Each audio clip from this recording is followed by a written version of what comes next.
नकाब पोश औरत खड़ी थी जिसने लाइक बड़ा सी चादर ली हुई थी। उसने बच्ची को उंगली से यानी उंगली लगाया बच्ची के और चली गई। कोई भी इसको इसलिए रिकग्नाइज नहीं कर सका क्योंकि उसने इसके बाल काट दिए और इसको लड़कों वाले कपड़े पहनाते। उसी के घर से ये छोटी बच्ची ज़ैनब बरामद हुई तकरीबन 15 से 20 दिनों के बाद। बीबी की भी जिस दिन गिरफ्तार हुई उस दिन शाम को उसकी शादी थी। हालांकि she is like around 45-50 years of age। खबरदार, होशियार, अपने बच्चों पर कड़ी नजर रखें, नहीं तो आपके बच्चे को अगवा कर लिया जाएगा। लाहौर का इलाका हंजरवाल, जहां पर 4 साल लड़की को घर के बाहर से अगवा कर लिया जाता है। ये मामला है क्या? मैम ये बताइएगा, 4 साल लड़की को अगवा करने वाली मुलजमा कौन थी? मुद्दई ने क्या मुकदमा दर्ज करवाया और पुलिस ने किस तरह तहकीकात अमल में लाते हुए मुलजमा को ट्रेस किया? ये जो 3-4 साल बच्ची अगवा हुई थी इसका नाम था ज़ैनब। ज़ैनब जो है वो आसिफ साहब की बेटी है और हंजरवाल की रिहायशी है। आसिफ साहब अपने घर से निकले तो वो घर का दरवाजा यानी जो मेन दरवाजा वो बंद करना भूल गए। बच्ची पीछे पीछे निकली। वालिद निकल के उसने नेबर्स के घर ही जाना था, नेबर्स के घर चला गया। बच्ची जो है वो दरवाजे से नीचे उतरी और गली में चली गई। गली के कॉर्नर पे ये खातून खड़ी थी। इसने नकाब किया होता, एक नकाब पोश औरत खड़ी थी जिसने लाइक बड़ा सी चादर ली हुई थी। उसने बच्ची को उंगली से यानी उंगली लगाया बच्ची के और चली गई। हमने तकरीबन इसमें सारे जो ब्रेक थ्रू था वो हमें सीसीटीवी कैमरा से मिले। इसमें तो हमने ऑलमोस्ट 250 सीसीटीवी कैमरास देखे।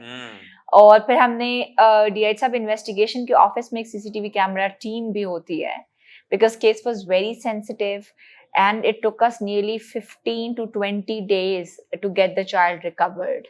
तो हमने उनकी भी हेल्प ली कि जहाँ कभी हम ब्लाइंड हो जाते थे या हमारी लीड डेड हो जाती थी तो हम उनकी हेल्प लेते थे। And we were able to trace the kid कि बच्ची है किधर। एक मोहल्ले तक पहुंचे। बेसिकली वहाँ पे एक दुकानदार था, उसके जब सीसीटीवी कैमरे से देखा तो हम उस मोहल्ले तक पहुंचे।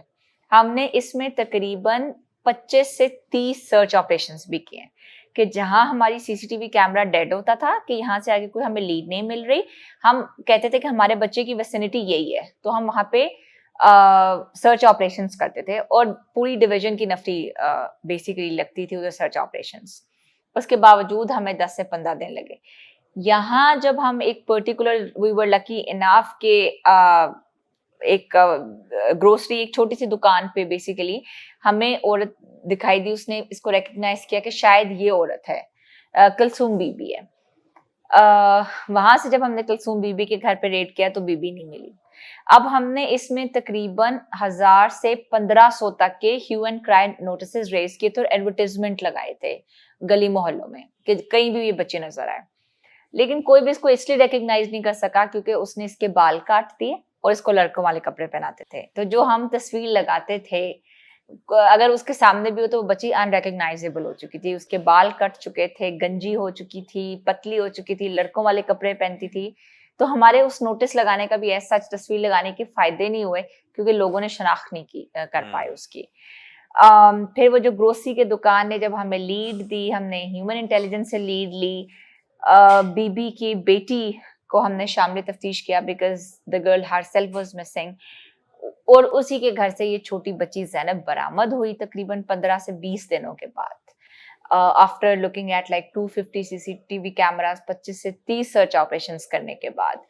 और फिर हमने इसके वालिदैन के हवाले की और कुलसूम नामी बीबी को गिरफ्तार किया। इसमें सबसे ज्यादा जो क्रेडिट जाता है वो तो इंचार्ज है और उसके साथ एक ASI Hanif who has never given up on the hope कि हम बच्ची को नहीं हमें मिल सकती। उसने he kept his hope alive कि हम बच्ची को ढूंढ के रहेंगे। एक तो सबसे ज्यादा वो है। कैसे हम यहाँ तक पहुंचे, मैंने आपको बताया कि हमने 20 से 25 सर्च ऑपरेशन, जहां हमारा सीसीटीवी कैमरा की डेड हो जाती थी बिकॉज ये एक लोकल आबादी थी और लोकल आबादी में हर एक के और एक बहुत जो आप कह लें कि हम्बल बैकग्राउंड के लोग यहाँ रहते हैं तो not everybody could have CCTV footage. तो जहां हमारी डेड होता था कैमरा, कोई कैमरा हमें मिलता नहीं था, लीड नहीं मिलता था, वहां हम करते थे सर्च ऑपरेशंस। वहां हम दिखाते थे बीबी की तस्वीरें और हमने इस बच्ची की तस्वीरें और इश्तिहार हर जगह लगा दी थी। अगर किसी ने भी बच्ची देखी तो हमसे राब्ता करे। इस तरह करके हम लोगों तक, मतलब उस दुकानदार ने हमें कहा कि शायद इस इलाके में इस तरह की औरत रहती है। हमने पूरे इलाके का सर्च ऑपरेशन किया और जब इसके घर का किया तो बीबी खुद घर पे मौजूद नहीं थी, लेकिन ये बच्ची बाजियाब हो गई हमें वहां से। और फिर हमने इसकी फैमिली को जब इंटेरोगेट किया, इसकी उनकी फैमिली पे सीडीआर सारी ली, इस तरह हमने इस औरत को अरेस्ट किया।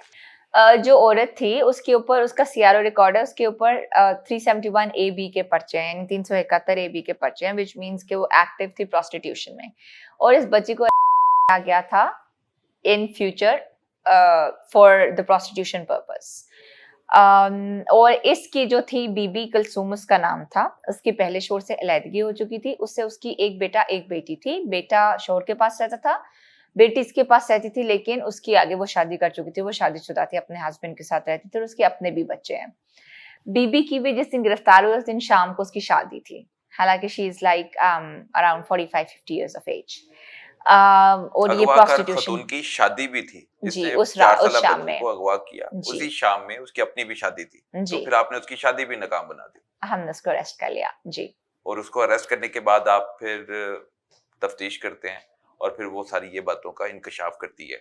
तो इसने किसके साथ डील कर रखी थी, किनके हाथों फरोख्त करनी थी, वो बात क्या है?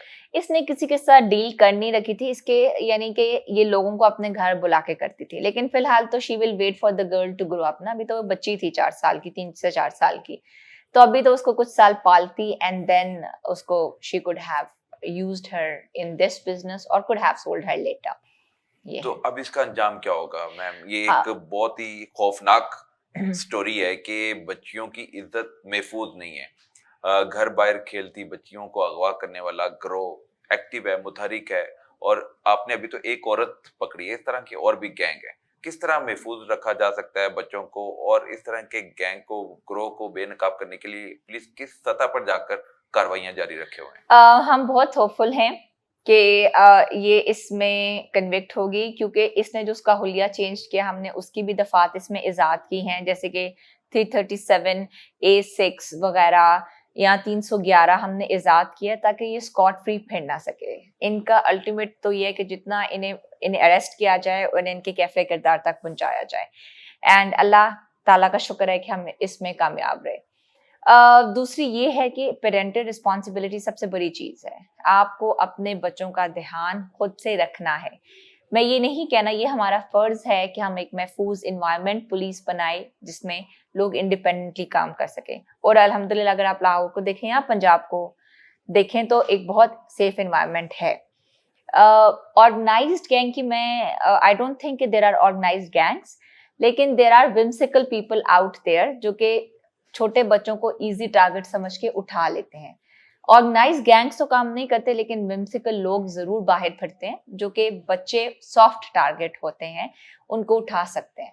तो बराए मेहरबानी पेरेंटल, जहां पुलिस अपना किरदार अदा करे वहां मैं दरख्वास्त करती हूँ कि पेरेंट्स भी अपना किरदार अदा करें, अपने बच्चों पर नजर रखें, उनकी कंपनी क्या है, छोटे बच्चों का ख्याल रखें, make sure they come back home. बल्कि अक्सर आप देखते हैं कि रात 12-12 बजे भी बच्चे गलियों में खेल रहे हैं, वालिदैन को इतनी कोई वो नहीं है। माना कि ऑर्गेनाइज गैंग्स नहीं है, लेकिन इसका मतलब ये नहीं है कि हम अपनी पेरेंटल रिस्पॉन्सिबिलिटी को शर्ट करें। इस वाकये में जो मुल्जिमा है कुलसूम, उसको सजा कितने होने वाली है? जो दफात लगाई गई हैं, कितनी सजा बनती है? ये मेन 363 जो होता है वो एक मेजर ऑफेंस होता है और उसकी सजा 10 साल से उससे ज्यादा भी हो सकती है डिपेंडिंग अपॉन द ट्रायल। लेकिन हमने कोशिश किया कि हम एक अच्छी मिसल बनाएं ताकि हम इसको कन्विक्ट करा सकें।